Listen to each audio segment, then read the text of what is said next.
వికారాబాద్ జిల్లాలో ఉన్న Damagundam reserve forest కు ఏళ్ల చరిత్ర ఉంది. అనంతగిరి రిజర్వ్ ఫారెస్ట్ కి ఆనుకుని ఉన్న దామగుండం అడవిలో కొన్ని వేల రకాల మొక్కలు ఉన్నాయి. ఆ రిజర్వ్ ఫారెస్ట్ కు ఎవరైనా వచ్చి ఆ గాలిని పీలిస్తే ఉన్న రోగాలు పూర్తిగా నయమవుతాయని స్థానికులు అంటూ ఉంటారు. దామగుండం వెళ్తే యమగుండం పోతుందని ఓ నానుడి కూడా ఉంది. అంతటి చరిత్ర గల దామగుండం ఫారెస్ట్ పై గత కొన్ని రోజులుగా వివాదం నడుస్తోంది. దామగుండం ఫారెస్ట్ లో తూర్పు నౌకాదళ రాడార్ స్టేషన్ నెలకొల్పేందుకు ఏర్పాట్లు జరుగుతున్నాయి.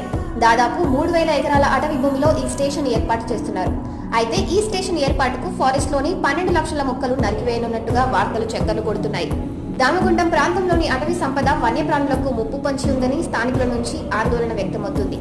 రాడార్ కేంద్రం ఏర్పాటు ద్వారా ఔషధ మొక్కలకు ప్రమాదం ఉందని, పర్యావరణానికి తీవ్ర హాని జరుగుతుందని అంటున్నారు. వికారాబాద్ అడవుల్లో సహజ వనరులను కోల్పోతామని, వన్యప్రాణుల మనుగడకు కూడా ముప్పు కలుగుతుందని పలువురు మాజీ ప్రజాప్రతినిధులు, స్థానిక ప్రజలు, పర్యావరణ ప్రేమికులు ఆవేదన వ్యక్తం చేస్తున్నారు.